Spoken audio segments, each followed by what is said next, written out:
썰맘을 찾아주신 여러분 반갑습니다. 오늘의 사연 시작하겠습니다. 안녕하세요. 저는 올해 30대 중반에 들어선 여자 구독자입니다. 갈수록 시간이 어찌나 빨리 지나가는지 모르겠어요. 마음은 아직 20대 중후반 정도에 머물러 있는 것 같은데 어느새 마흔이 머지 않았다고 생각하니 세월 참 더덥다 싶네요. 여기서 많은 분들의 이야기를 들으며 함께 웃고 울곤 하는데요. 이번엔 처음으로 저와 제 남편 이야기를 한번 해볼까 싶어 사연을 써봅니다. 저는 주변에서 젊은 사람이 별의 별일을 다 겪는다는 이야기를 종종 들을 정도로 고생 꽤나 했던 인생인데요.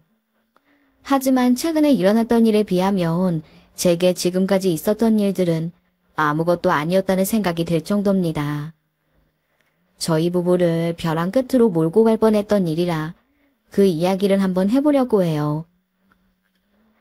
남편과 저는 제가 근무하던 학원 건물에서 만나 알게 된 사람이었어요. 남편도 저처럼 학원 강사였던 것은 아니고 같은 건물 1층에 위치한 레스토랑의 사장이었죠. 가까운 위치를 떠나서 워낙 주변에서 맛집으로 소문난 식당이라 학원 강사들끼리 종종 회식하러 갔던 곳이기도 하죠. 그렇게 오며 가며 안면만 트고 지내던 사이였는데 본격적으로 인연을 맺은 건 어느 해 연말 시즌이었어요. 학부모 상담이 몰아치던 하루였어서 혼자 야근을 마치고 내려오는데 남편이 먼저 말을 걸더라고요. 안녕하세요. 오늘은 늦게 가시네요. 아, 네. 연말 때 학부모 상담이 많아서요. 아, 그렇구나. 근데 요즘은 왜 저희 가게 잘 안 오세요? 혹시 저희 집 파스타 맛이 변한 건 아니죠? 아, 아니요. 그럴 리가요. 요즘 강사들끼리 일 끝나는 시간이 뒤죽박죽이다 보니 다 같이 움직일 일이 잘 없어서요. 아마 연초 때 회식 한번 하러 갈 것 같아요. 아하하, 농담입니다. 언제든지 환영이에요. 꼭 동료분들끼리가 아니더라도 바빠서 끼니 못생긴 날 있으면 혼자서도 편하게 들려주세요. 그리고 혹시 제가 성함이나 번호를 여쭤보면 실례일까요? 수줍은 말투였지만 꽤 직접적으로 호감을 표현하는 남편의 모습에 저 역시 처음으로 설렘을 느꼈던 날이었어요. 그렇게 저희는 급속도로 가까워지기 시작했고 1년간의 연애 끝에 결혼도 약속하게 되었습니다. 제 약혼 소식에 주변 동료들은 축하해. 근데 1년 만에 결혼 살짝 이른 거 아니야? 좀 더 여유 있게 준비해도 되잖아. 그러게 사계절만 만나보면 된다는 말이 있긴 하지만 둘 다 워낙 바빠서 그다지 자주 만나지도 못하지 않았어? 라며 축하와 걱정이 섞인 말들을 많이 해주더라고요. 그땐 그 말에 별 감흥이 없었던 것 같아요. 왜냐하면 저에게 1년이란 시간이 남편을 알아가기에 너무나도 충분했고 알아가면 알아갈수록 좋은 사람이라는 확신도 이미 들었었거든요. 하지만 주변의 우려가 나중에서야 현실로 다가오기 시작했어요.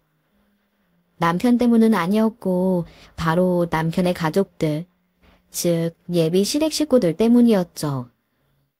남편에겐 홀어머니와 남동생이 있었는데요. 워낙 가게 운영으로 바쁜 사람이다 보니 가족들과의 접점이 거의 없어 보였어요. 본가와의 거리 자체도 멀었고 저랑 데이트하는 것도 시간을 쪼개서 나와야 했으니까요. 그런데 본격적으로 결혼 준비를 하면서 양가 가족들과 인사를 나누다 보니 접점이 없는 게 아니더라고요. 안부를 묻는 연락이나 찾아뵙는 날이 없었을 뿐 매달 꼬박꼬박 남편에게 월급을 타가듯 지원을 받고 있었다는 걸 나중이 돼서야 알 수 있었어요. 뭐 자식이 부모한테 매달 용돈 드릴 수 있죠. 그런데 자세한 내막을 들으면 들을수록 좀 의아한 부분이 많더라고요. 당신은 이제 내 와이프가 될 사람이니까 금액까지 솔직하게 말해줄게. 매달 엄마한테 100만 원, 동생한테 100만 원 들어가. 매달? 그것도 동생분한테까지? 그 정도면 가끔씩은 버거웠을 텐데. 지금이야 장사가 잘 되니까 괜찮긴 한데 초반엔 진짜 버거워서 미치는 줄 알았지. 땡전 한 푼 받기 어려운 집에서 자라서 혼자 근근히 돈 모아 가게 차렸는데 월 수입이 제대로 나오기 전부터 그 금액을 달라고 보챘으니까. 아, 당신이 자발적으로 원해서 드리는 돈이 아니었구나. 내가 나쁜 놈인 건진 모르겠는데 매달 집에 들어가는 돈 솔직히 아까울 때가 많아. 아마 당신이 직접 만나보면 알 거야. 우리 엄마 나보다 내 동생을 끔찍하게 생각하는 분이거든. 그 대화를 하면서 속으로 크게 좀 놀랐던 것 같아요. 금액도 제 생각보다 훨씬 큰데다가 무엇보다도 부모가 아닌 형제한테도 그 돈을 쥐고 있다는 게 제일 놀라웠죠. 도련님은 5년째 7급 공무원을 준비하다가 결국 공시를 모두 내려놓고 형 따라 사업을 하겠다고 했대요. 결국 그 긴 공시 생활 동안 생활비 겸 용돈을 내준 건 남편이었고요. 남편에게 모든 이야기를 듣고 난 이유라 그런지 어머님과 도련님 두 분을 실제로 뵀을 때는 생각보다 무난하고 좋으셨어요. 아무래도 서로서로 초면이다 보니 아무렴 더 듣기 좋은 말만 오가는 분위기니까요. 남편이 해줬단 말이 점점 눈앞에서 느껴지기 시작했던 건 결혼 직후부터였는데요. 그때가 18년도쯤이에요. 그 당시가 남편 레스토랑이 제일 절정으로 바쁠 시기였는데요. 하필 고위 매니저급으로 일하던 분이 신혼여행을 가게 되면서 단기적으로 일손이 확 부족해진 상황이었어요. 마침 그때 도련님이 저희 집에 개인 일정 때문에 3일 정도 머무르고 있었고 저는 잘됐다 싶어 남편에게 도련님한테 잠깐 도와달라고 하면 어떨까? 이제 공시 공부도 안 하시고 오늘은 약속도 없다고 들었는데? 라고 물었고 남편 역시 그거 좋은 생각이라며 당장 연락해보겠다 하더군요. 그런데 분명 도련님한테 부탁한 내용인데 답변이 어머님으로부터 오더라고요. 그것부터 좀 놀라웠어요. 게다가 답변 내용이 며느라 지금 큰아들이 바쁜지 전화를 안 받길래 너한테 전화를 했는데 내가 사정을 듣긴 들었다만 암만 그래도 우리 막내 아들을 거기서 서빙시키는 건 좀 그렇지 않니? 라고 딱 잘라 말씀하시는 거예요. 서빙하는 일이 뭐가 어때서 그러는지 모르겠지만 딱 들어도 막내 아들 일 시키는 건 꿈도 꾸지 말라는 내용이잖아요. 더 얘기할 필요도 시간도 없겠다 싶어 저는 알겠다고 하고 전화를 끊었어요. 그런데 생각할수록 좀 많이 황당하더라고요. 매달 형한테 100만 원씩 받아가는 동생이라면 이런 날 하루쯤은 당연히 나와줄 수 있는 거 아닌가요? 그것보다 다 큰 성인이 거절을 할 줄 몰라서 엄마 입을 통해 전달했다는 것도 좀 황당했고요. 하지만 이어질 이야기에 비하면 이런 건 사실 아무것도 아니었어요. 여러분들도 아시다시피 19년 말부터 코로나가 터졌잖아요. 그때 남편 사업은 물론이고 제 직장까지 위협이 되더라고요. 하필 남편 레스토랑은 당시에 지점 확장을 위해 큰 투자가 들어가던 시기였기 때문에 피해가 더욱 막심했어요.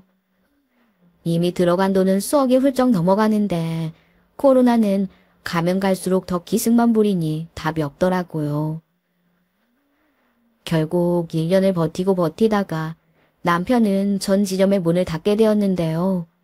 심지어 폐업 이후로 얼마 못 가 유일한 수입이었던 제 직장마저 어려워지면서 저희는 완전히 파산 위기에 내몰리게 되었어요. 제가 근무하던 학원이 전면 비대면화되면서 원생이 대폭적으로 줄었고 저를 포함한 모든 강사들이 줄줄이 해고를 당했거든요. 이때 시댁의 반응이 정말 충격 그 자체였습니다.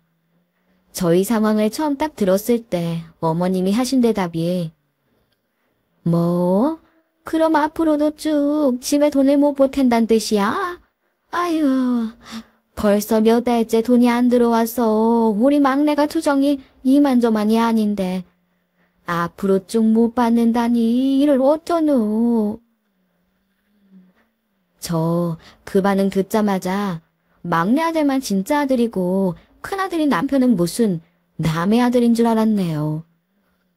솔직히 말해서 지금껏 변변사는 직업도 없던 모자가 큰아들이 주는 돈 덕분에 편하게 먹고 놀면서 지낼 수 있었던 거잖아요. 그런 큰아들의 사업이 이렇게 꼬꾸라지면 모아놨던 돈이라도 뱉어내서 도와줘야 하는 게 인지상정 아닌가요? 적어도 가족이라면 말이에요. 애초에 도움을 받을 기회조차 하진 않았지만 반응이 저렇게까지 이기적일 줄은 꿈에도 몰랐어요. 그 뒤로 저희는 한동안 시댁과 연락하지 않았어요. 물론 먼저 오는 연락도 없었기 때문에 인연을 끄는 것도 아니었죠.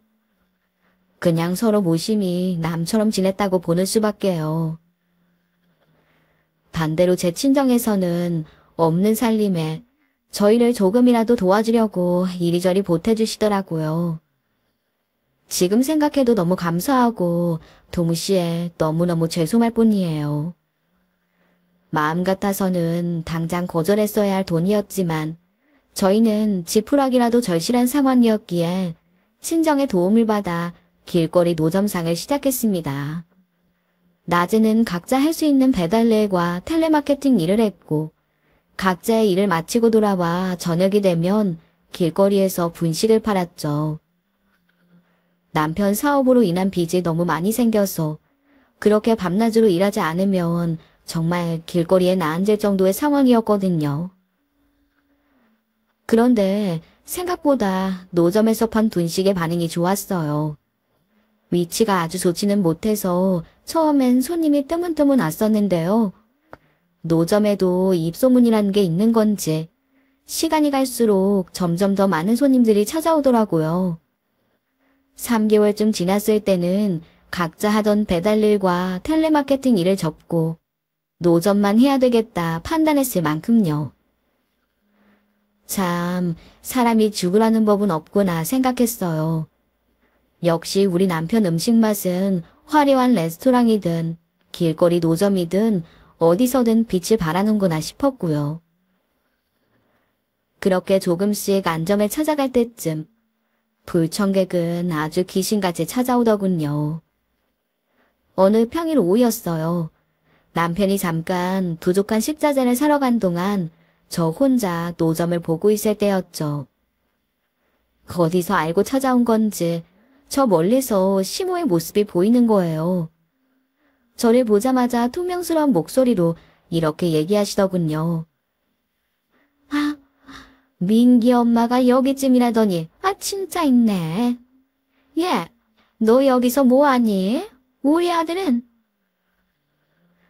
나름 오랜만에 보는 얼굴인데 한마디 인사나 안부도 없이 시어머니는 딱 저렇게 말씀하셨습니다. 그러니 저도 좋은 소리가 나올 리가 있나요? 저희 사업 망하자마자 그렇게 말도 안 되는 반응만 보인 분인데요. 잠깐 모자란 식재료 좀 사러 갔다고 여긴 어쩐 일이냐고 되물었더니 한다는 말씀이 넌 한때 학원 선생님이었던 애가 아휴, 아니다. 한때 레스토랑 사장 와이프였던 애가 지금 이러고 있는 게 창피하지도 않니? 대출이라도 받아서 사업을 다시 일으킬 생각은 안 하고 참. 어머니, 저희 이거 아니었으면 지금 길거리 노점이 아니라 길거리 노숙하고 있었을 수도 있어요. 그리고 대출이요? 저희 지금 빚이 얼마인 줄은 아시고 그런 말씀하세요? 대출이 안 되면 사채라도 사채라도 써서 사업에 뛰어들어야지. 큰 돈을 잃었으면 큰 돈을 만들 생각부터 해야지. 나 원참 이거 가지고 무슨 수임이 나겠어? 그렇게 잘하시는 분이면 직접 사업이라도 하시지 그러느냐고 대묻고 싶은 걸 간신히 참았습니다. 쥐꼬리만한 도움이나 위로라도 주러 오신 줄 알았더니 그마저도 제 큰 착각이다 기대었더라고요.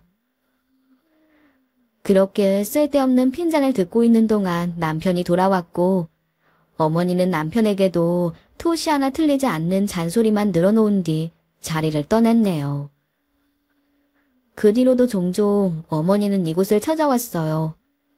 그간 남편의 물심양면 효심 덕분에 편하게 먹고 사셨으면서 마치 자신의 지금 가난이 모두 남편 탓인 것처럼 쏘아붙이고 가시더군요. 그렇게 잊을만 하면 찾아와 들쑤시고 가니 저는 점점 예민해져 갔습니다. 분명 희망의 새싹이 자라나는 과정이었는데 촉하면 찾아와서 그 희망을 짓밟는 소리만 해대고 가니 저도 모르게 사람이 점점 비관적으로 변한다고 해야 할까요? 이런 변화는 결국 저희 둘의 부부싸움으로도 이어졌습니다. 저와는 다르게 남편은 힘들수록 더욱 밝고 성실하게 장사를 이어가고 있었는데요. 그 와중에 제 심기를 거슬리게 했던 건 매일같이 노숙자에게 분식을 나눠주는 모습이었어요. 어쩌다 한 번이면 모르겠는데 매일 끼니를 나눠주는 건 우리 형편의 사치나 다름없다고 생각했으니까요. 그분은 나이가 꽤 돼 보이는 할머니셨는데 거의 매일 같은 시간에 저희 노점을 찾아오시곤 하더라고요. 외관은 나름 깔끔하고 멀끔해 보이시는데 매일 같은 말씀을 하시는 걸 보니 정신이 조금 쇠약하신 상태가 아닐까 싶었죠. 그분이 오실 때마다 남편은 반갑게 맞아주며 떡볶이와 순대 한 접시를 내어드렸습니다. 이 부분으로 남편과 이야기도 몇 번 해봤지만 매번 의견 차이로 부부싸움만 날 것 같아 나중엔 말도 거의 안 꺼냈네요. 그로부터 며칠쯤 지났을 때 저에게 인생 최악의 날이 다가왔어요. 아직도 그날의 날씨까지 생생한데요. 아침부터 뭔가 스산하던 날씨였고 정오가 막 지났을 때쯤 시어머니가 노점으로 또 찾아왔었죠. 정말 지긋지긋하다고 생각하던 중 평소와는 다르게 시모의 입에서 생각지도 못한 말이 나오더군요. 요새 두 사람 사이는 여전해? 사업이 그렇게 곤두박질 쳤는데 많이 싸우진 않고? 웬일로 시어머니가 우리 사이를 다 걱정해주나 싶었습니다. 그런데 뒤에 이어지는 말이 아주 가관이었죠. 아니, 예전부터 꼭 한번 맺어주고 싶었던 친구네 딸이 있는데 그 집이 농장을 아주 크게 하는 집이걸라? 근데 얼마 전에 그 집 딸이 이혼했다더라고. 돈이 하도 많은 집이라 우리 큰아들처럼 성실하고 똑똑한 사람이면 재혼감으로 아주 딱이라고 하더라. 어머니, 지금 설마 저희 이혼 장려하려 오신 거예요?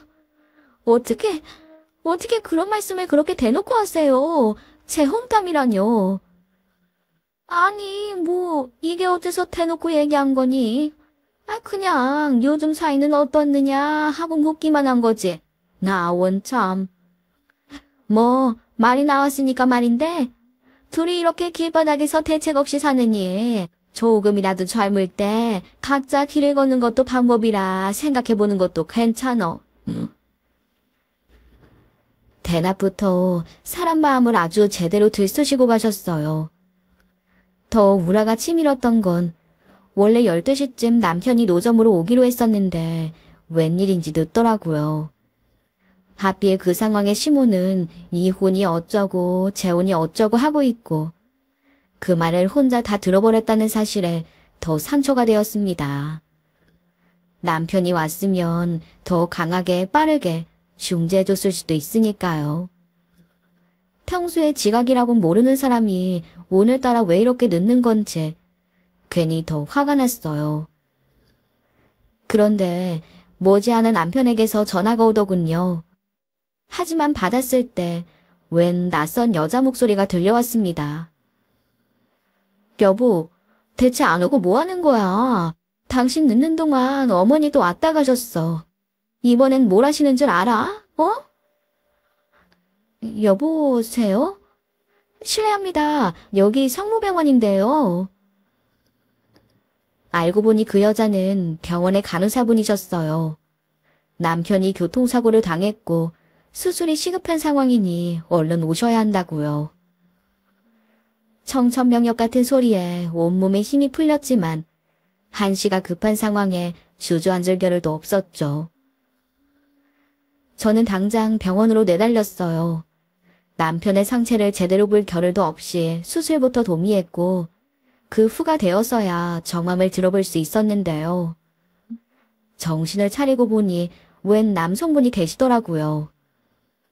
CCTV도 없는 비오는 골목길에서 교통사고를 당한 남편은 당시 유일한 목격자였던 이 남자분 덕분에 병원으로 바로 올 수 있었던 거랍니다. 제가 엉엉 울며 감사하다고 말하자 그분은 얼마나 놀라셨어요. 아직 의식은 없다고 하시지만 생명에 지장 없다고 하니 정말 다행입니다. 수술이 잘 끝난 모양이에요. 라며 감사하게도 저를 위로해 주셨습니다. 다만 사고 상황에 대해서는 제대로 목격한 정보가 없어서 조금 아쉽긴 했어요. 번호판도 제대로 보지 못했고 치자마자 곧장 내달리는 걸 보니 별 방법도 없을 것 같다며 그분도 아쉬워하시더라고요. 저는 이렇게 대답했어요. 그거야 뭐 어쩔 수 없죠. 그래도 방관하지 않으시고 바로 제 남편을 병원에 옮겨주셔서 정말 감사합니다. CCTV도 사람도 없는 곳에서 그대로 방치되었더라면 정말 상상도 하기 싫네요. 사람 목숨 하나 살리셨어요. 이 은혜 잊지 않을게요. 그분도 개인 일정이 있었을 텐데 곧장 119에 연락해 주신 건 물론이고 사고를 목격했다는 이유로 지금까지 병원에 있어 주신 것만으로도 감사했어요. 그런데 목격자 진술을 위해 경찰서까지 같이 가야 하는 상황이라 더 죄송하기도 했죠. 그런데 경찰서에서부터 더 믿기지 않는 일이 벌어졌어요. 목격자분과 함께 택시를 타고 경찰서로 향했는데요. 남편의 사고 소식부터 응급수술까지 너무 많은 충격과 스트레스를 받은 상태로 저는 잠깐 눈을 붙이고 있을 때였습니다. 그때 조금 의아했던 점이 내내 덤덤하고 믿음직스럽게 행동했던 목격자가 손과 다리를 미세하게 떨기 시작하더라고요. 제가 눈을 감고 있는데도 다 느껴질 정도로요. 아무래도 일반인이 살면서 경찰서에 갈 일이 몇 번이나 있겠어요. 그래서 그런가 보다 싶었죠. 그런데 경찰서 앞에 도착하자마자 제 눈앞을 가득 가린 건 다름 아닌 대여섯 대가 넘어가는 검은색 고급 세단들이었어요. 무슨 유명 정치인이라도 온 건가 싶을 정도의 광경이었죠. 무슨 일인가 싶어 택시 문을 열고 내리는데 목격자분이 약간 얼어붙은 표정으로 쉽사리 내리질 못하더라고요. 그래서 제가 혹시 어디 불편하세요? 라고 물었습니다. 제 말에 그분은 헛기침과 함께 호흡을 몇 번 가다듬더니 아니요. 잠깐 머리가 어지러워서요. 자, 가보실까요? 라며 다시 평온하게 내리더라고요. 그런데 그때 저희 앞에 있던 고급 세단 중 가운데에 있던 차량의 문이 열리더니 한 사람의 얼굴이 제 눈에 들어왔습니다. 그 순간 저 정말 까무러치는 줄 알았어요. 그 사람은 바로 저희 남편이 매일같이 끼니를 챙겨주었던 노숙 할머니였거든요. 어두운 톤의 투피스 차림에 번쩍번쩍한 지팡이를 짚고 내리시는 모습을 보는데 차림새가 너무 달라서 처음엔 제대로 알아보지도 못했어요. 심지어 그 할머니가 제 쪽으로 저벅저벅 걸어오시는 거예요. 옆에 있는 보디가드들과 함께요.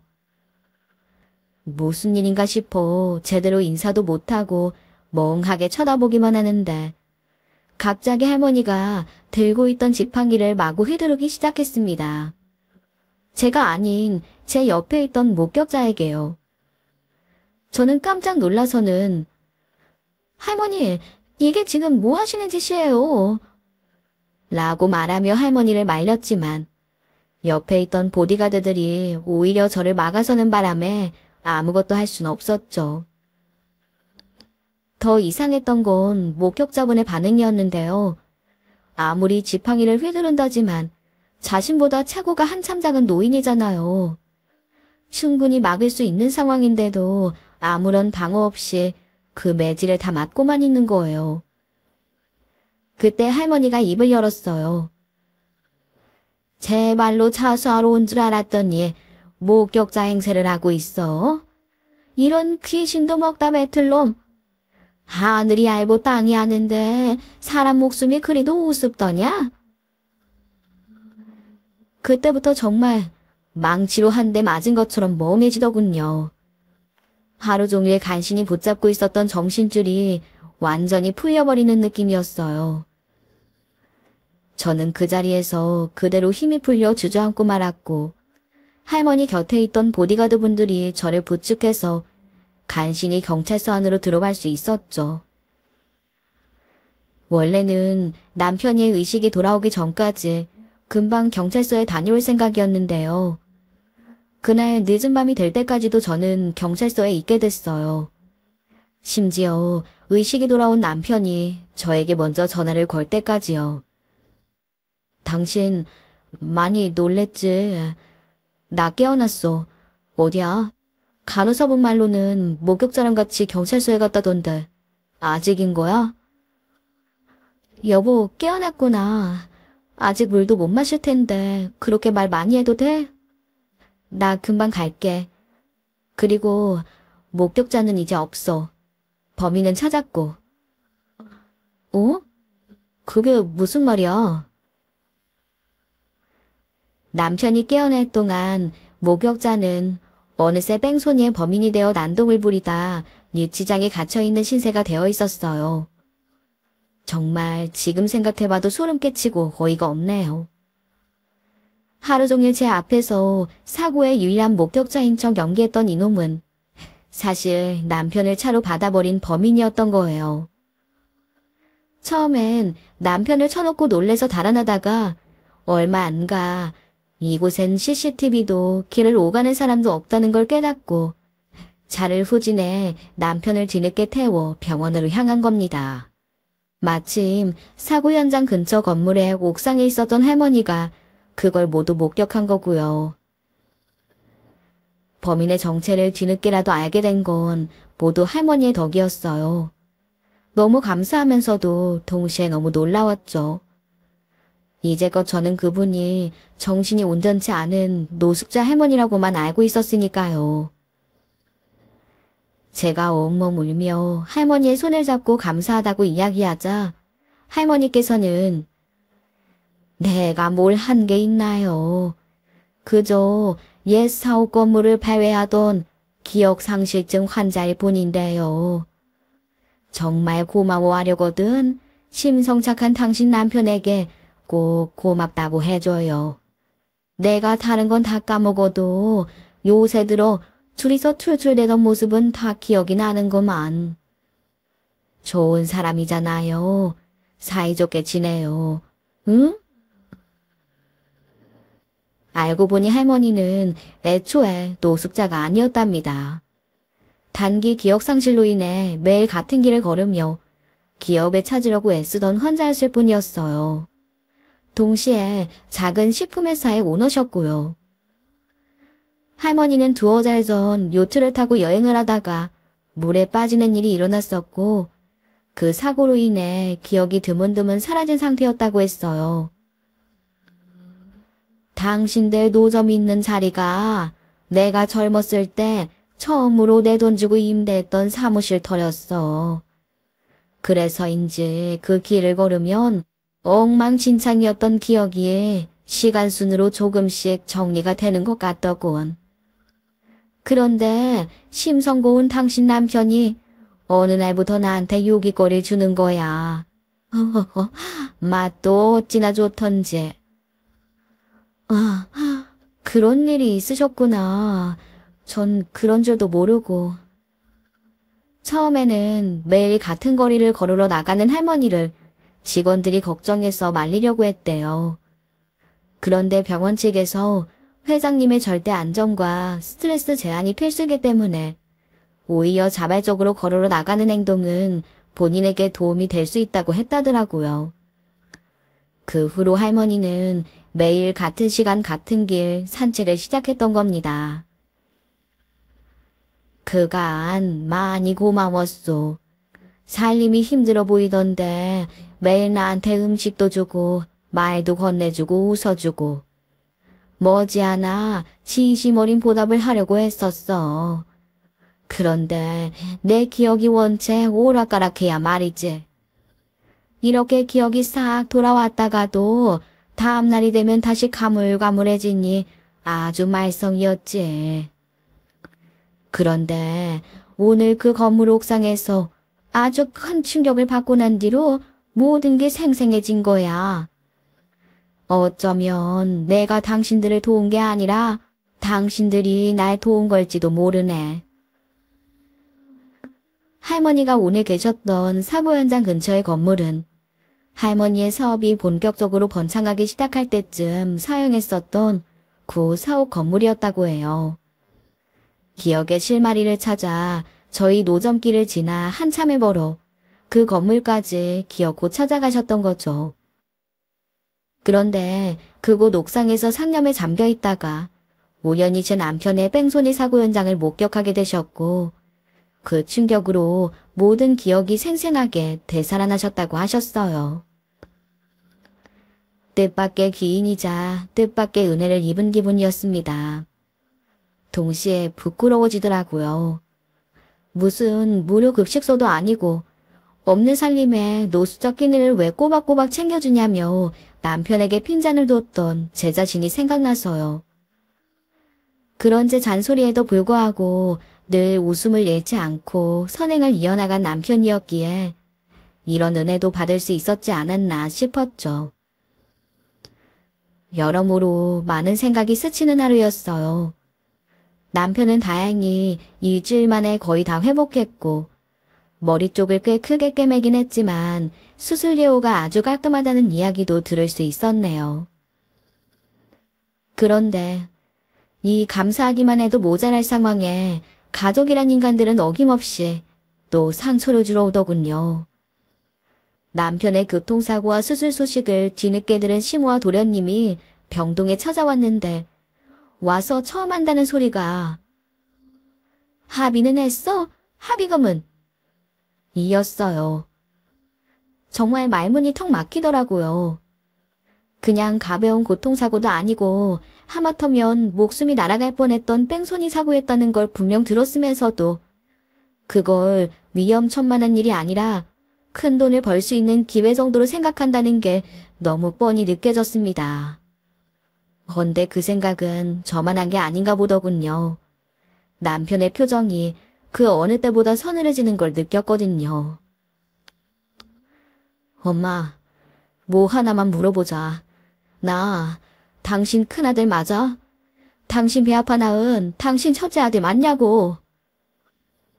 대관절 갑자기 그게 무슨 소리야. 머리를 다쳤다더니 정신이라도 오락가락하는 게야. 그 정도로 다쳤으면 절대 고만고만한 돈으로 합의해주면 안 된다. 알지?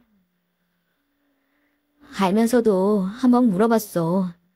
당신이 날 아들처럼 생각하는 게 아니라 사람 움직이는 지갑 정도로 생각하는 것 같아서 말이야.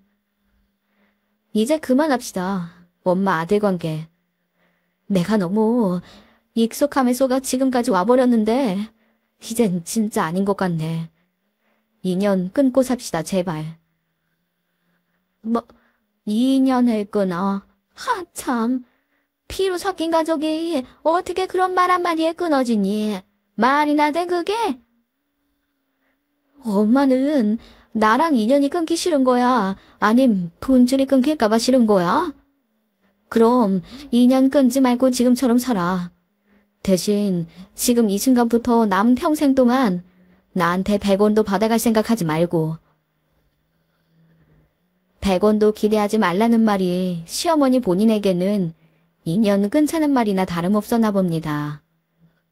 남편의 마지막 말이 끝나자마자 한참을 흥분하며 난리를 치더니 저희가 끝까지 반응 없이 버티자 제풀에 지쳐 나가더군요. 그나마 도련님은 일말의 양심은 있는지 그런 엄마를 말리다가 나가기 바빴고요. 한순간에 일어난 사고로 인해 저희 부부는 정말 많은 경험을 해야만 했어요. 피해자 옆에서 버젓이 목격자인 척 뻔뻔하게 연기를 하던 범인을 솎아내는 것부터 생각지도 못했던 귀인으로부터의 도움에 평생 욕심만 부리다 인연이 끊겨버린 피부치들까지 교통사고 하나만으로도 벅찬데 엄청난 경험들을 한 번에 몰아서 한 기분이네요. 심지어 당장 급한 수술을 해결하느라 몇 푼 모았던 돈도 다 써버렸고 운영하던 노점은 그대로 망할 위기에 놓여 있었어요. 그때 저희를 또 한 번 살려주신 분이 바로 이번 사고의 진짜 목격자 할머님이셨습니다. 이제는 회장님이라 호칭을 바꾸고도 싶은데 할머니께선 절대 그러지 말라고 불호령을 내리셨죠. 한순간에 일어난 사고로 가족도 가게도 잃게 되어 얼마나 황망하겠느냐며 할머니께서는 저희에게 자리 좋은 가게 하나를 인수해서 선물로 주셨어요. 덕분에 목숨을 구했는데 어떻게 이것까지 받을 수 있겠냐며 저희가 몇 번이고 고사했는데도 어림없었죠. 이렇게 말씀하시더라고요. 내가 뭐 불우이웃 돕듯이 너희들을 도와주는 것 같어? 몸 약한 늙은이지만 이래봬도 한 기업의 오너야 내가. 난 너희한테 그저 적선하는 게 아니고 일종의 투자를 하는 거라고 알아? 수완도 좋고 솜씨도 좋아서 충분히 가능성이 있어. 예전엔 레스토랑도 운영했다 했었지? 다시 처음부터 차근차근 잘 준비해 보라고 한번. 할머니의 안목은 진짜였어요. 저희는 노점에서 팔던 분식과 예전 레스토랑에서 팔던 메뉴들을 적절하게 접목시켜서 퓨전 요리를 판매하기 시작했는데요. 시간이 갈수록 점점 더 많은 손님들의 사랑을 받게 되었고 사연을 쓰고 있는 지금은 거의 남편의 옛 호황기 사업에 견주어도 될 정도로 스케일이 커지고 있죠. 그럼에도 아직까지 변하지 않는 단골 손님 1등은 당연히 저희 할머님이십니다. 저희 남편 레시피를 정말 좋아라 하시거든요. 가족보다 더 가족처럼 아껴주시는 할머님을 얻게 된 저희 부부는 지금 어느 누구보다도 행복하게 지내고 있답니다. 상처는 영원히 상처로 남지 않고 언젠가 아물잖아요. 혹시 저희처럼 가족으로 인해 상처받거나 별 말 같지도 않은 사기꾼들로 인해 상처받으신 분들이 계시다면 상처를 상처인 채로 남겨두지 마시라고 말씀드리고 싶네요. 제 사연은 여기까지입니다. 들어주신 모든 분들께 감사드립니다. 안녕하세요. 저는 60대 주부입니다. 저에게는 누구에게도 말하지 못할 비밀이 있어요. 익명이라는 힘을 빌어 여기에라도 털어놓고 나면 속이 좀 풀릴까 싶어 이렇게 사연을 쓰네요. 남편과 저는 중학교 때부터 알던 사이였어요. 동네 교회 친구였죠. 학교 다닐 때는 그저 친구로만 지냈는데요. 둘 다 고등학교를 졸업하면서부터는 데이트라는 것도 하고 그랬네요. 말이 데이트지 동네에 있는 빵집에서 단팥빵에 우유 한 잔 시켜놓고 앉아있다가 시청에서 을지로까지 지하도를 몇 시간씩 걷는 정도였죠. 그 당시엔 그게 사귀는 건지도 몰랐는데 주변에선 쟤네 둘이는 결혼을 하겠구나 생각했다고 하더라고요. 맞습니다. 25되던 해에 저는 남편과 결혼을 결심했습니다. 저는 7남매 6째였는데 빨리 집에서 벗어나고 싶었어요. 오빠들 대학 가야 된다는 이유로 저는 여상에 진학했던 것도 싫었고 어떻게든 대학물을 먹고 싶었는데 바로 취직해서 돈을 벌어야 했던 것도 돈 벌어 다 오빠들 등록금 대주는 것도 싫었습니다. 그놈의 집구석에서 하루라도 빨리 뛰쳐나오고 싶었죠. 그런데 마침 제 옆에 있는 남편은 알면 알수록 굉장히 착한 사람이었거든요. 사실 제가 생각해도 제 성질이 좀 못돼 먹은 면이 있습니다. 저는 할 말은 못 참는 성격이에요. 매번 남자 형제들에게 다 뺏기고 살아서 그런지 최소한의 제목만큼은 꼭 챙기며 살아야겠다고 다짐을 하고 나서는 일부러라도 독하게 굴었죠. 남편은 그런 제 모습이 좋다 하더라고요. 나는 집에 가면 꽂아 놓은 보리자루 마냥 조용히만 지내서 그런 거 윤희 네가 대단해 보여. 너는 누나 둘만 있다면서 왜 꽂아 놓은 보리자루야? 나도 모르겠어. 누나들이랑 있으면 주눅이 들어. 네가 당당해서 너무 좋아. 걱정 마. 우리 결혼하면 내가 너도 당당하게 큰 소리 치면서 살게 해줄게. 무슨 자신감으로 그런 큰 소리를 쳤는진 저도 모르겠네요. 시작부터 그 큰 소리를 지키기가 아주 어려웠거든요. 시어머니는 저를 동네 친구로만 알고 계셨었는데 결혼을 한다니 깜짝 놀라는 정도가 아니라 아주 노발대발하셨어요. 얘가 왜 너랑 결혼을 하니? 니네 무슨 사이였는데? 저희 벌써 만난 지 5년 넘었어요. 모르셨다는 게 더 신기하네요, 저는. 절대 안 돼. 내 눈에 흙이 들어가도 안 돼. 왜요? 얘는 정치인 사위 될 거야. 네 매형이 혼처 자리 알아보고 있는 거 알면서 너 지금 얘랑 결혼하겠다는 거야? 정치인 사위로 들어가. 너도 정치해야 될 거 아니야. 남편에겐 누나가 둘 있었는데 나이 차이가 꽤 많이 났어요. 특히 큰 누나는 20살 때 결혼했는데 매형이 무슨 정치인 보좌관인가 그렇다고 했거든요. 매형이 정해주는 혼처가 있으니 저는 안 된다는 거였죠. 반대 이유는 그뿐만이 아니었습니다. 얘가 왜 대학을 못 갔나 했더니만 니년이랑 연애하느라 그랬었네. 너는 얘 인생에 도움이 안 돼. 남의 인생 망칠 일 있어? 인생 망칠 건지 잘 될 건진 결혼해봐야 알죠. 너희 집에선 어른한테 그렇게 눈 똑바로 뜨고 대들라고 가르치드냐? 더르당머리 하고는.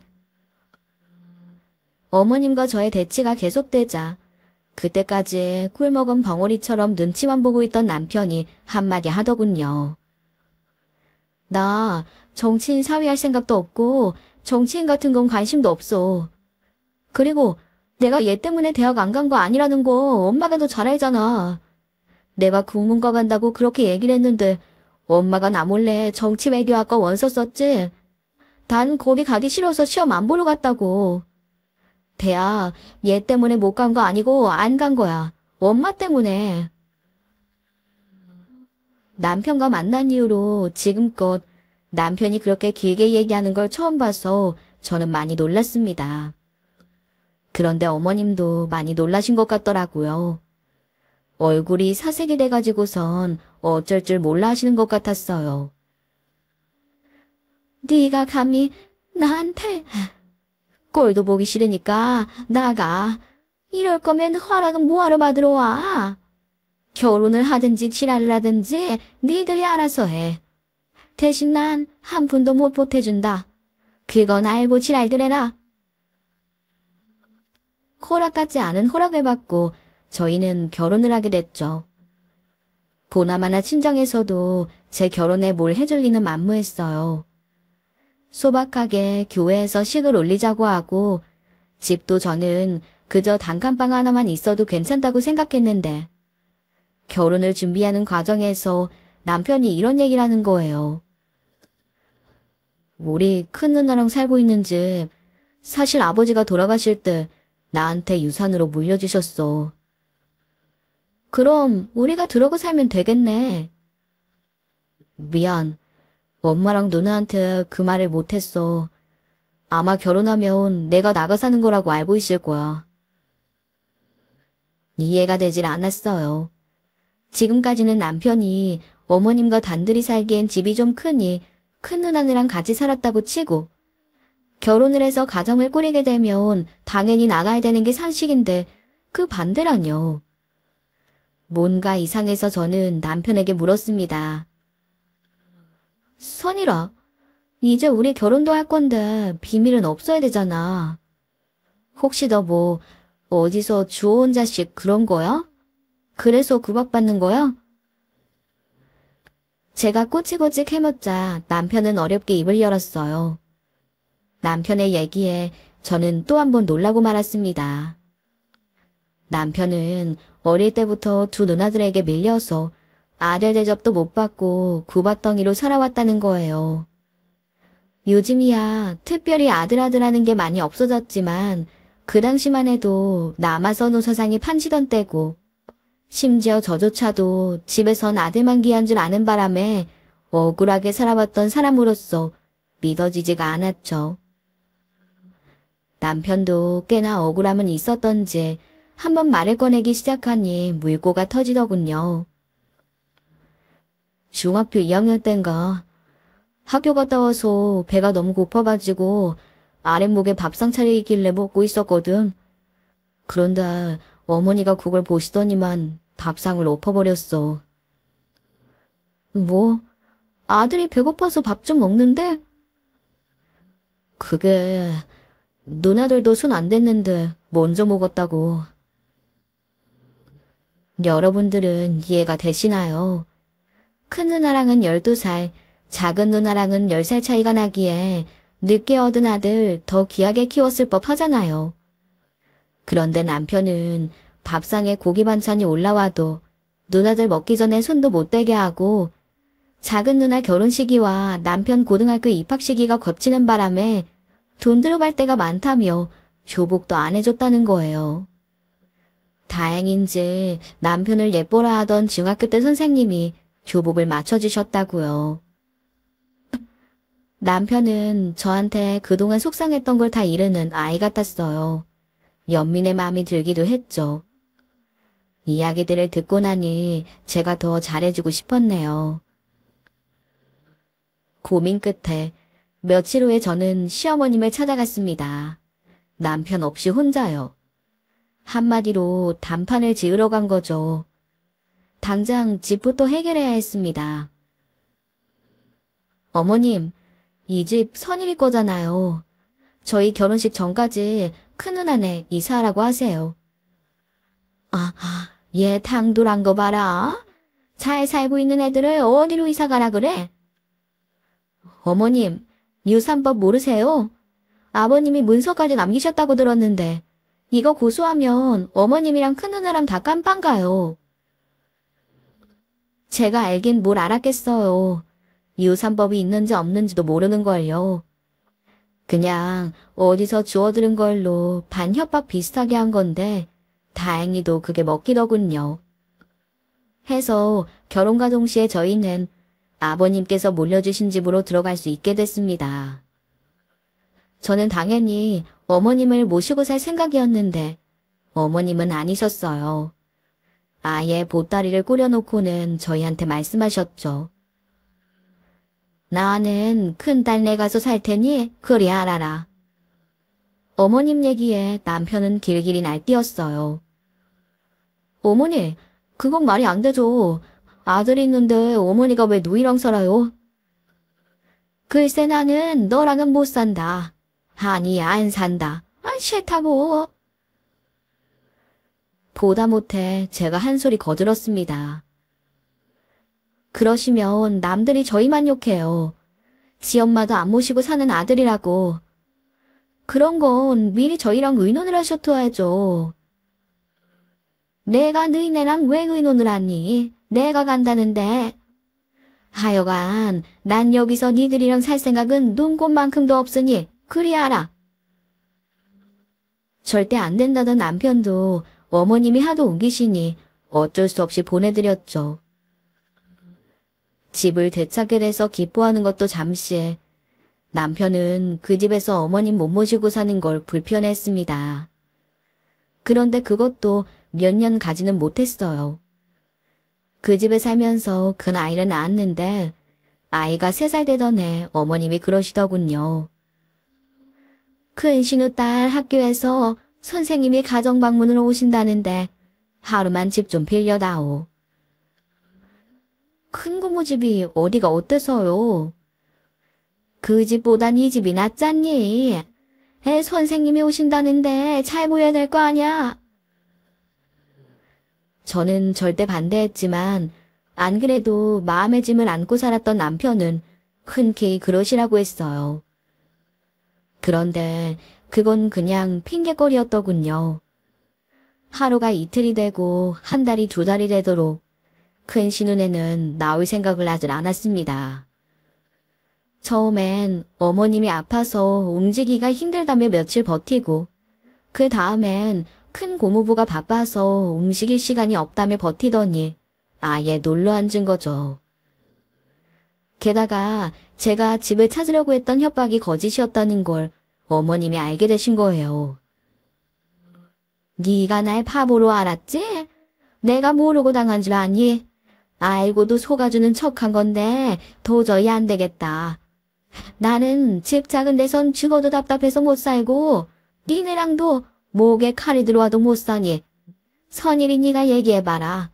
내가 어떡하면 좋겠니? 남편의 약점을 누구보다 잘 아는 시어머님이 그렇게 물으시면 남편은 뭐라고 대답하겠습니까? 오히려 남편은 마음의 짐을 덜어내는 것 같았을 겁니다. 이 전까지는 결혼 전에 남편이 주눅들어 살았단 얘기에 마음이 아파서 웬만하면 남편이 하자는 일을 다 맞추며 길을 살려주려고 애쓰며 살았는데 이번엔 그냥은 넘어갈 수 없었어요. 이제 애도 있는데 당신은 우리 생각은 안 해? 왜 어머님 저 말도 안 되는 얘기를 다 받아주고 그러는데? 연주 엄마, 어머니가 큰 누나네 좁은 집에서 생활하시는 거 말은 안 했지만 그동안 내가 많이 불편했어. 죄를 짓는 것 같았다고. 우리야 어디에서 살면 어때? 차곡차곡 모아 다시 내 집 마련하면 되지. 어머니가 사셔야 얼마나 더 사시겠어. 마음 편히 살게 해드리자고. 당신한텐 내가 미안해.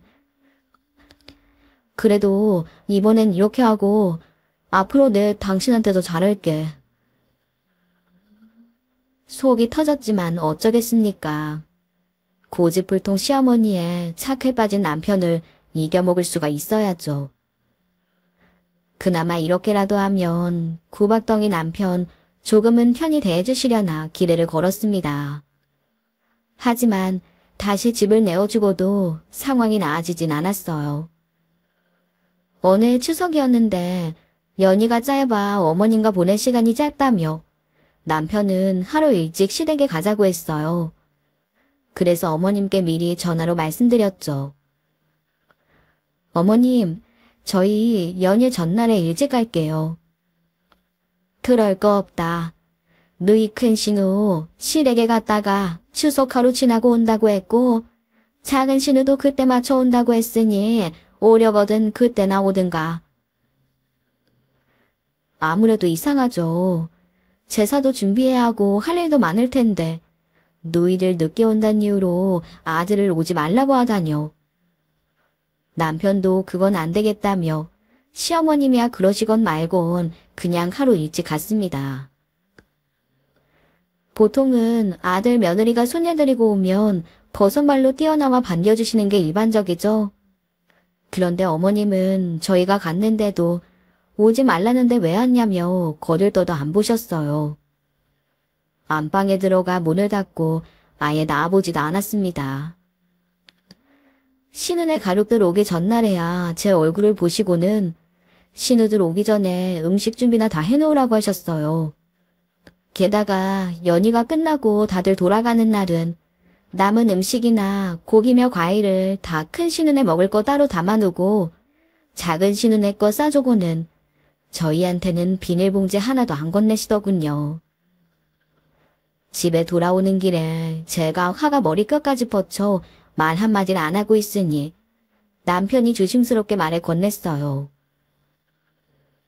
나는 어렸을 때부터 익숙한데 아무래도 당신은 좀 힘들지. 이해하기도 어려울 테고 내가 미안해. 정작 남편은 상관없다고 했지만 저는 도대체 왜 아들을 이리 미워하는지 미칠 정도로 궁금했습니다. 남편은 그럴 필요 없다고 했어요. 당신이 보기엔 어머니나 누나들이 나를 미워하는 것처럼 보이나? 내 눈엔 안 그런데. 지나가는 사람들한테 다 물어봐요. 모르는 사람이 봐도 당신은 구박덩이로 보이지. 그러나 저러나 뭐가 중요하겠어. 나는 그저 내 할 도리만 하면 되지 않겠어? 아이고, 천사 납셨네. 마음이 그리 넓어 좋겠어, 당신은. 천사랑 사니 당신은 좋은 거 아닌가? 딸이라고 대우 못 받고 살았던 친정에서도 제 할 말만은 하고 살았던 저로서는 답답해 죽을 노릇이었지만 남편은 도대체 속이 아닐 텐데도 저렇게 모든 걸 다 이해하고 참는 게 오히려 대단하다 싶었죠. 제 속은 터졌지만 그래, 버틸 때까지 버텨보자 생각했어요. 그러던 어느 날 시아버지 산소에 벌초를 하러 갔던 날이었어요. 시아버지 묘소에 올라갔다가 남편이 뭘 두고 왔다며 잠깐 내려간 사이 선산을 관리하던 종갓집 큰아들이 뜻모를 얘기를 꺼내더군요. 선일이 댁이라도 우리 선일이한테 잘 좀 해줘요. 이 사람은 뭔가 알고 있구나 싶었죠. 그래서 물었습니다. 도대체 무슨 사연이 있길래 저희가 저렇게 구박덩이가 된 거예요? 말 못할 비밀이라도 있는가 싶네요. 그래, 선일이 댁은 알고 있어야 할 것 같아서 큰맘 먹고 얘기할게요. 선일이는 지 누나들이랑 씨가 달라요. 여기 누워 계신 형님 아들이 아니란 얘기입니다. 네, 그게 정말이에요? 어떻게 그럴 수가 있나요? 집안이 엄청 시끄러웠어요. 형님이 그냥 다 품고 넘어가겠다고 했으니까. 자기 부인이 딴 남자랑 아랫돌이 맞춰 낳은 자식을 자기 자식처럼 키웠단 말입니다, 형님이. 대단하시죠? 그러니까 남편은 시어머님이 바람을 펴서 가진 자식이었고 돌아가신 시아버님은 그 사실을 알고도 분란을 일으키고 싶지 않아 시어머님은 물론 남의 자식까지 품어주셨던 겁니다. 그러고 보니 저희는 시아버님의 사진 속 얼굴도 안 닮았고 어머님이나 신우들과도 닮은 구석이 없네요. 그래서 더 난리도 아니었어요. 그놈이 지 아들이라는 핑계로 온갖 협박을 다 한 모양이더라고요. 돈도 많이 뜯겼을 거예요, 형님이. 그런 양아치한테 선일이 내주지 않으려고요. 시어머님의 불륜 상대였던 생 양아치는 만취 상태로 음주운전을 하다가 사고가 나는 바람에 목숨을 잃기 전까지는 수도 없이 시어머님과 시아버지를 괴롭혔던 모양이에요. 그 인간 꼴도 보기 싫었을 텐데 선일이가 그 인간을 쏙 빼 닮았으니 얼마나 밉겠어요. 아무것도 모르고 천덕꾸러기처럼 산 선일이만 불쌍하죠. 그래도 다행이에요. 선일이 댁이 좋은 사람이라서. 세상 모두가 다 알고 남편만 모르는 진실이 숨어 있었던 게 맞았어요. 그제야 제가 그동안 이해할 수 없었던 모든 일들이 왜 일어났는지 알겠더군요. 신우들도 이미 이 사실을 다 알고 있었던 겁니다. 남편이 태어날 무렵엔 신우들은 이미 10살이 훌쩍 넘은 나이였으니까요. 제 남편 때문에 자기들도 힘들었다고 생각해 시어머니와 한패가 돼 남편을 괴롭혔던 거죠. 그렇게 자랐을 남편을 생각하니 가슴으로 오열하게 되더군요. 저는 제가 알게 된 이 진실을 남편에게 알릴 수가 없었습니다. 일단 당장은요. 제 머릿속에서 뭔가 정리되고 훗날을 도모할 수 있을 때까지만이라도 마음속에 꼭 담고 아예 납땜질을 해두자고 결심했죠. 차라리 시댁과 연을 끊고 살았으면 좋겠다는 생각도 들었어요. 그런데 마침 그럴 만한 일이 일어났습니다. 시어머님 생신 때였어요. 저녁을 먹는 자리에서 어머님이 늘 그랬듯 통보를 하시더군요. 다음 달에 있을 네 아버지 제사부턴 안 모실 테니 그리 알아라. 남편은 말도 안 되는 일이라며 화를 냈어요. 어떻게 아버지 제사를 안 모십니까? 어머니, 아무리 어머니가 그러셔도 이건 아닙니다. 누나들도 가만히 있지 말고 말을 해봐. 하지만 신우들이 남편 편을 들어줄 리 있겠습니까? 평생 한패거리를 먹고 살아왔는데요. 신우들이 한마디씩 시어머님 얘기를 거들었어요. 엄마가 그러자고 하면 어쩔 수 없지. 이제는 제사 안 모시는 집들도 많다고 하고. 너는 교회 다니지 않니? 교회에선 제사 못 모시게 한다던데? 우상숭배라고. 겸사겸사 잘 됐네 뭐. 이런 걸 두고 말리는 신우가 더 밉다고 하는 건가 봐요. 이미 자기들끼리는 다 얘기가 된 걸 제가 모를까 봐요. 아무것도 모르는 저 괜히 저희가 교회 다니는 걸 핑계로 저렇게 둘러대는 게 아주 꼴도 보기 싫었죠. 저는 살면서 남편이 그렇게 화를 내는 건 처음 봤어요. 내가 이제껏 다 참고 다 내주고 사니까 내 말은 말 같지가 않아? 나 이 집 아들이야. 하나밖에 없는 아들이라고. 다른 건 몰라도 아버지 제사만큼은 나랑 상의를 하고 결정해야 될 거 아니야. 아버지가 참 더 좋아하시겠다. 무덤에서 벌떡 일어나실 판이야. 남편이 큰 소리를 치니 시어머니는 부들부들 떨기 시작했어요. 제가 이젠 하다못해 나한테 대들기까지 하는구나. 아유 내 팔자야. 아들 복이 이렇게 없다 내가. 아유 머리야. 혈압이 올라 좀 누워야겠다. 시어머니는 갑자기 머리를 질끈 도겨매고 끙끙 앓는 소리까지 내며 드러누우셨습니다. 더 이상 우길 핑계는 없고 남편 말이 틀린 말도 아니니 혈압이 올라 쓰러진 척 쇼를 하던 거죠. 더 대단한 건 남편이었어요. 시어머님이 그렇게까지 하시는데도 자기 생각을 굽히지 않았거든요. 어머니랑 누나들이 안 모시겠다고 하면 나라도 모실 거야.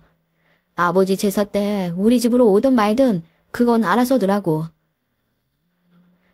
그리고는 자리에서 일어나 그대로 나왔죠. 차라리 아무것도 몰랐다면 모를까. 진실을 알고 나니 남편이 더 짠해서 미치겠더라고요. 저 악마 같은 여우들의 속을 해서 어떻게든 꺼내주고 싶었습니다. 해서 집에 돌아오는 길에 제가 그랬어요. 넌주 아빠, 이제부터 당신 그냥 고아인 줄 알고 살자 우리. 뜬금없이 무슨 소리야. 그게 속 편하겠어. 그동안 내가 당신 하자는 대로 두 말 않고 다 했잖아. 집 내준 것까지. 그거 당신 나한테 진빚이다 생각하고 이번만은 내 말 들어줘. 아버님 재산 내가 모실 테니까 이제 우리가 큰 공원으로 가는 일은 없기로 하자. 남들이 보기에도 이상한 일이야 이건. 명절이고 어머님 생신 때고 아들 내두고 왜 딸네 집에서 모여? 안 그래? 이제부터라도 바로 잡자고. 우리 집에서 다 하자. 안 오면 안 오는 대로, 응? 남편이 100번 생각해도 제 말이 맞는 말이겠죠. 그동안은 하도 그러고 살아 이니 매겨 당연히 그러는 줄 알았다 쳐도 보통 사람의 상식이라면 아들이 해야 되는 일이 맞는 거잖아요. 다행히 아버님 제사 문제로 화가 많이 난 남편은 제 얘기에 고개를 끄덕였습니다. 시어머님이나 신우들은 어쩌면 속으로 쾌재를 불렀을지도 모르죠. 평생 꼴도 보기 싫었던 혹하나 뗐다 생각했을지도 몰라요. 그러니 당연히 명절에도 아버님 제사 때도 남편 생일이나 다른 중요한 날에도 아들 집으로 오는 일은 전혀 없었습니다. 그렇게 시댁과는 자연스럽게 연이 끊어졌다 싶었어요. 겉으로 드러내진 않았어도 남편이야 속으로 애가 많이 탔겠죠. 시어머님이나 신우들이 자기한테 어떻게 했든 무슨 짓을 하든 자기 할 도리는 똑바로 해야 한다던 사람인데요. 그런데 일이 이렇게 돼버렸으니 저 사람 속이 얼마나 썩어 문드러질까 싶어서 저는 이전보다 더 많이 남편을 보듬으며 살았어요. 큰 소리 한번 내지 않고 아껴주면서요. 시간이 많이 흘러 저도 남편도 나이 60을 바라보던 어느 날 큰 신우한테 연락이 왔어요. 남편은 옛 나가고 집에 없어 제가 연락을 받았습니다. 아직 그때 살던 거기 살지? 내일쯤 한번 들를까 해. 평생 안 보고 살 것처럼 그러더니 무슨 일이시래요? 그래, 올해한테 많이 서운했을 거 알아. 자세한 얘긴 만나서 하자고. 이 얘기 전하니 남편은 마음이 복잡해지는 것 같았어요. 20년 가까이를 연락도 없이 지내던 누나들이 이제 90이 다 됐을 어머니를 모시고 온다고 하니 기뻤을까요? 싫었을까요? 좋든 싫든 찾아오겠다는 사람을 내칠 심성은 못 되죠. 그런 남편의 마음을 알기에 저는 달갑지 않았음에도 이것저것 찬도 준비하고 했습니다. 그런데 이게 무슨 일인가요? 신우들이 모시고 온 시어머님은 제정신이 아니었습니다. 치매에 걸렸더군요. 이미 1년이 넘었다고 하더라고요. 남편은 또 불같이 화를 냈어요. 어머니 이렇게 되도록 나한테 연락 한 번을 안 해. 누나들이 그러고도 사람이야. 그런데 신우들 하는 말이 아주 가관이었네요. 그래, 그게 미안해서 이렇게 왔잖니. 이제라도 아들 노릇 해야 되지 않겠어? 더 늦기 전에 엄마한테 효자 노릇 좀 해라. 듣자 하니 상황 파악이 딱 되더군요. 그러니까 지금 고모들 얘기는 이제 와서 우리더라 어머님을 모셔라 이거예요. 자네가 뭘 알겠어. 우리 선일이처럼 착한 애가 괜한 일로 엄마랑 틀어져 지내면서 얼마나 소갈이 냈겠어. 고모들 미쳤어요. 그동안 어머님도 고모들도 이해한테 어떻게 했는데 이제 와서 노인네 제정신 아니니까 돌보기 힘드니까 떠넘기는 거잖아요. 난 못해요. 당신 말 좀 해봐. 남편은 말이 없었어요. 그걸 보는 제 속은 또 터졌죠. 남편이 무슨 생각인지 다 알 것 같았으니까요. 그래서 제가 더 난리를 친 것도 있어요.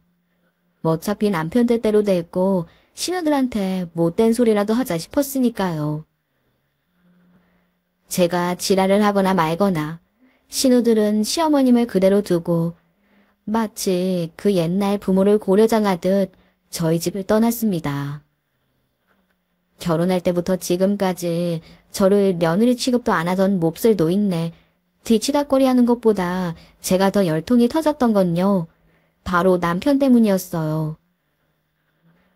오히려 잘 된 것 같아. 그동안 어머니한테 죄지고 사는 것 같았는데 이제라도 그 집값 할 수 있으니까. 속이 뒤집힌 노릇이죠. 죄는 누가 지었고 죄값은 누가 받아야 하는데요. 뒤늦게라도 그간 못한 요도를 다 하겠다며 남편은 시어머니를 지극정성으로 모셨어요.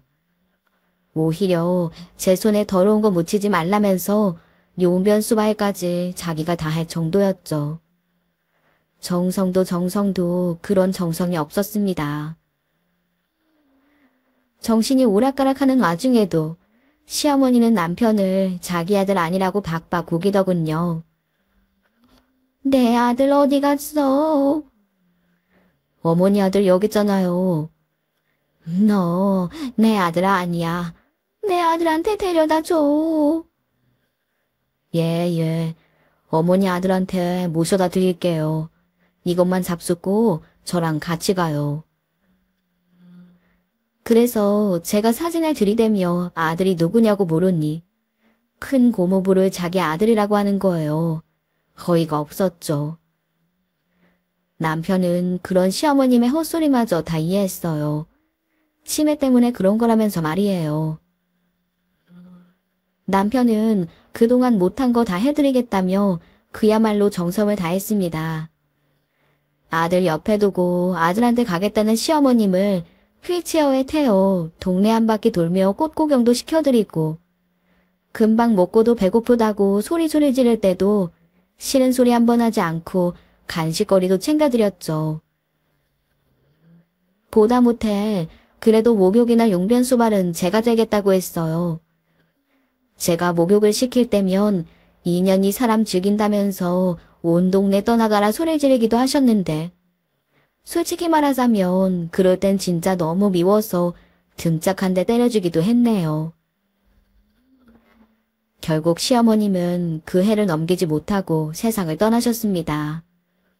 마음 같아선 지엄마 버리고 간 신우들한테 연락도 하고 싶지 않았지만 어디 제 남편이 그럴 사람인가요? 신우들 다 불러 어머님 보내드리면서도 남편은 평생 보이지도 않던 눈물을 연신 흘렸네요. 자기가 불효자라면서요. 자기 때문에 어머님이 말년 힘들게 사신 것 같다고, 자기는 평생 죄인이라고요. 제가 남편에게 물었죠. 당신은 어머님한테 서운한 거 진짜 요만큼도 없어? 글쎄, 없는데? 분명 있을 거야. 딱 하나라도 좋으니까 얘기해봐. 제가 포기하지 않고 물었더니 남편이 그러더군요. 굳이 하나 뽑자면 어머니한테 사랑한다 소리 한번 못 들어본 거? 제 억장이 다 무너졌습니다. 60평생을 엄마란 사람한테 사랑한단 말 한마디도 못 들어본 자식이 세상에 어딨답니까? 그게 얼마나 소원이었을까요? 그 소리 한 번을 못 들었으니 이 남자 남은 생에 그 하는 또 어쩐답니까? 저는 나중에 시어머님 돌아가시고 나면 그때는 편히 모든 걸 다 얘기해야지 결심했었어요. 그런데 다시 결심했습니다. 제가 알고 있는 이 비밀 죽을 때까지 묻고 가기로요. 아무것도 모르는 채로 어긋나버린 인생인 줄도 모르고 살았는데 이제와 모든 걸 알게 된데도 뭐 좋을 거 있겠어요. 평생 어머님한테 잘하고 싶었고 사랑받고 싶었던 자기 인생을 송두리째 부정당하는 기분밖엔 더 들겠습니까? 그래서예요.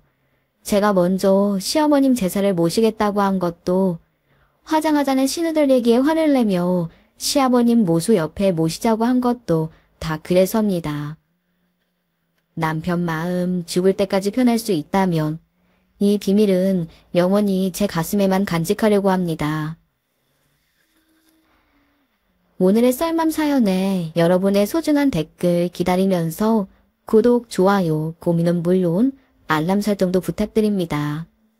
그럼 오늘도 함께 읽어주셔서 감사합니다.